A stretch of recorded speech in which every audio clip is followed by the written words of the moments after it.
తెలంగాణలో మనం చూసుకున్నట్టయితే హైడ్రా అనేది హాట్ టాపిక్ గా మారింది. ఈ హైడ్రా గురించి మీ అభిప్రాయం ఏంటి? హైడ్రా గురించి నా అభిప్రాయం ఏంటంటే అది చాలా తప్పన్న. ఎందుకంటే ఇప్పుడు రేవంత్ రెడ్డి గారు అది నేను చేసేది చాలా రైట్ అని చెప్పేసి ఆయన అనుకుంటున్నాడు, కానీ అది చాలా తప్పన్న. ఎందుకంటే హైడ్రా అది ఇప్పుడు పెద్ద పెద్ద ఉన్నోళ్ళు ఉంటారు, ఇప్పుడు పెద్ద పెద్ద స్టార్లు ఉంటారు, వాళ్ళకి కూల్చేస్తే ఏమని ఇప్పుడు వాళ్ళకి చాలా చాలా 4-5 ఇల్లు 10 ఆడొక ఏరియాలో ఒక ఇల్లు ఉంటుంది వాళ్ళకి, ఆ ఏరియా ఇల్లు కూల్చేసినా చాలా వాళ్ళకి ఎంత అనిపించదు.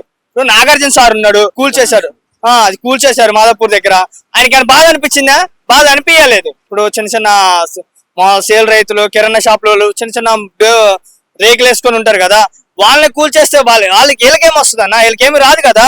ఇప్పుడు రేవంత్ రెడ్డి గారు వాళ్ళందరూ ఇప్పుడు ఉన్న వాళ్ళకి కూల్చే కానీ లేని వాళ్ళకి కూల్చేసి వాళ్ళు ఇక్కడ ఇప్పుడు నేలపాలు చేస్తున్నాడు కదా. మరి అట్లా పక్కన చెరువుల పక్కన కట్టుకోవద్దు కదా ప్రభుత్వ భూముల్లో? మరి వాళ్ళకి చెప్పాలి, ఒక 10 రోజుల ముందే చెప్పాలి కదా. ఇప్పుడు చెరువుల పక్కన కట్టుకోకూడదని వాళ్ళు 10 రోజుల ముందే నోటీసులు ఇస్తే అన్ని తీసేస్తారు కదా.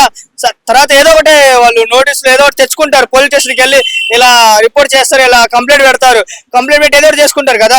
బుల్డోజర్ వేసుకొని పోయి కూర్చేస్తే వాళ్ళు ఎక్కడ ఉంటారన్న? ఇప్పుడు ముసలోళ్ళు ఉంటారు, ముతకోళ్ళు ఉంటారు, హ్యాండిక్యాప్డ్ ఉంటారు, వాళ్ళు ఎక్కడ ఉంటారు? ఇప్పుడు తర్వాత రేవంత్ రెడ్డి మంచిగా వచ్చిందని చెప్పేసి అందరూ మంచి చూసుకుంటుంటే మనం అనుకుంటాము. ఇప్పుడు ఆయన మంచి చూసుకోకుండా పేదలను నాశనం చేస్తున్నాడు, నేను చేసేది రైట్ గా ఉంది, తప్పు కాదు అని చెప్పేసి ఆయన అనుకుంటున్నాడు. ఇక్కడ ప్రజలేంటి, ప్రజలందరూ రేవంత్ రెడ్డిని ఎడతిడుతున్నారు తెలుసా, ఘోరంగా తిడుతున్నాడు. వాడు నాశనం అయిపోను, వాడు బతుకు నాశనం అయిపోను అని చెప్పేసి రేవంత్ రెడ్డి సార్ని బరాబర్ తిడుతున్నారు. ఎందుకంటే అలా చేయడం చాలా తప్పన్నా. సో హైడ్రా మంచిదే కదా మరి ఒక విధంగా చూసుకుంటే? హైడ్రా మంచిది కాదంటే, అది ఉన్న వాళ్ళని ఇప్పుడు పెద్ద పెద్ద డబ్బు ఉన్న వాళ్ళు ఉంటారు కదా, వాళ్ళ దగ్గర నువ్వు కూల్చేసినా ఏమనిపోదు, నోటీస్ ఇవ్వకుండా పోయి కూల్చేయచ్చు.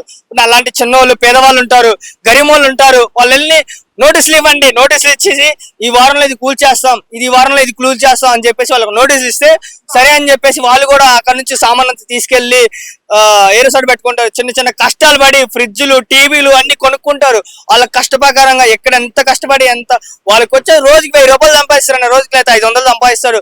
ఆ డబ్బులతోనే కదా కొనుక్కునేది. ఇప్పుడు బయట వేసుకొని పోయి కూల్చేస్తే వాళ్ళు ఎక్కడ కొంటారు, ఏడ బతుకుతారు?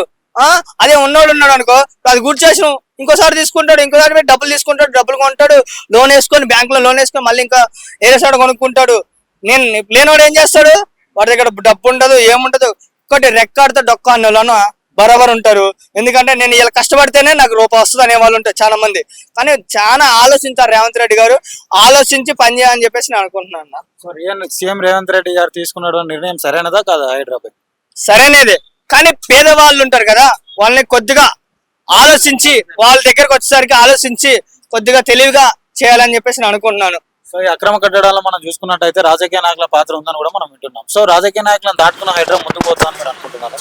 రాజకీయాలను దాటి ముందుకు వెళ్తాది, కానీ ఎందుకంటే ఇప్పుడు కేసీఆర్ ఉన్నాడు, హైడ్రా కూల్చివేత చాలా ఉన్నాయి. ఇప్పుడు రేవంత్ రెడ్డి వాళ్ళ అన్నయ్య అనుకుంటా, అన్నయ్య వాళ్ళు కూడా వాళ్ళకి ఎందుకు నోటీసులు ఇచ్చారు అంటే వాళ్ళ అన్న నోటీసులు ఇచ్చారా? ఇప్పుడు మేము కూడా ఇప్పుడు రేవంత్ రెడ్డి గారికి ఓటు ఎవరు వేసినాం? మేము వేసాము, ఆయన వేసారా?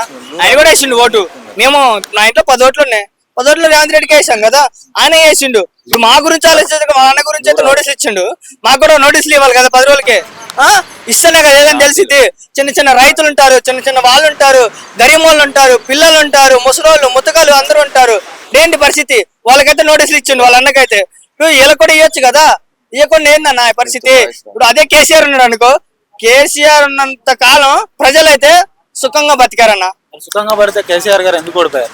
కేసీఆర్ ఎందుకు ఓడిపోయారు అని చెప్పాను అంటే ఒక తీరుగా చూద్దాం, ఎందుకంటే రేవంత్ రెడ్డి గారిని చూద్దాం ఒకసారి, ఎందుకంటే మనలో ఉన్నాడు, ఎందుకంటే మనతో తిరుగుతున్నాడు అని చెప్పేసి ఒకటి ఇచ్చారు. ఇచ్చేసరికి ఆయనకు ఒక అవకాశం ఇచ్చారు కాబట్టి ఆయన ఇట్లా చేస్తున్నాడని చెప్పేసి మేము అనుకుంటున్నాం. తెలంగాణలో రేవంత్ రెడ్డి గారి ప్రభుత్వం ఎలా ఉంది? వాళ్ళు ప్రవేశపెడుతున్న పథకాలు ఎలా ఉన్నాయి? బాగానే ఉన్నాయి, అన్ని మంచిగా ఉన్నాయి, కానీ హైడ్రా కూల్చివేత ఒక్కటే చాలా బ్యాడ్ అన్న. ఒకటి మాది ఖమ్మం జిల్లా, ఓకేనా, నేను మా ఖమ్మం జిల్లాలో 9 సీట్లు 10 సీట్ల దాకా ఉన్నాయి, మాది మొత్తం 10 సీట్లు ఉన్నాయి. 10 సీట్లు మేము ఎందుకు ఓటేసాం? మాకు సండ్ర వెంకట వేరే ఉన్నాడు, ఆయన నెంబర్ 1 మంచి పని చేసిండు. సండ్ర వెంకట వేరే ఆయన పని చేసిన ఆయన ఏంది తెలుసా, మా అంటే టీఆర్ఎస్ ఉన్నప్పుడు చచ్చిపోయినా పోతాడు, మనిషి చచ్చిపోయినా, పెళ్ళైనా, ఫంక్షన్ అయినా ఎట్లా పోతాడంటే ఒక మనోళ్ళు క్యాస్ట్ ఫీలింగ్ ఉండదు ఆయనకి, క్యాస్ట్ ఫీలింగ్ లేకుండా అందరి దగ్గరికి మంచిగా వెళ్తాడు, బరాబర్ వెళ్తాడు.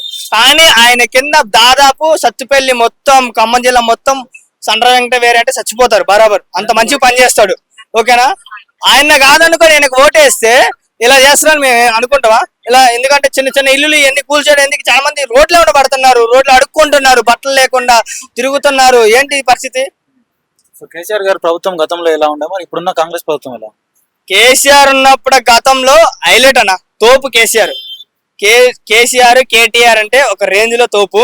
కానీ రేవంత్ రెడ్డి సార్ కూడా ఎందుకంటే చేస్తున్నాడు, కానీ అది ఉపయోగించుకోవట్లే. చూపిస్తున్నాడు నేను చేసేది కరెక్ట్ అనుకుంటున్నాడు, కానీ ఆయన చేసేది మొత్తం రాంగ్ అనుకుంటున్నాను నేను. కేసీఆర్ గారికి రేవంత్ రెడ్డి గారికి మధ్య తేడా అంటే ఏం చెప్తారు? తేడా అంటేనా, ఇప్పుడు కేసీఆర్ సార్ అంటే చాలా పోరాటం చేసిండన్న, చాలా మంది పోరాటం చేసిండు, పోలీసు తన్నులు తిన్నాడు, చాలా జాలిగా అన్న. ఇప్పుడు ట్యాంక్ బండ్ అది ఉంది కదా, ఆ సచివాలయము మొత్తం కట్టు మొత్తం మన కేసీఆర్ చేసిండు. మొత్తం ఎట్లుందంటే ఒక ఇప్పుడు బెంగళూరు చూస్తే ఎలా ఉంది అలా ఉంది, మెట్రో చూస్తే ఎలా ఉంది, మెట్రో కూడా అంతే ఉంది కదా, సేమ్ ప్రిన్స్ అలానే ఉంది.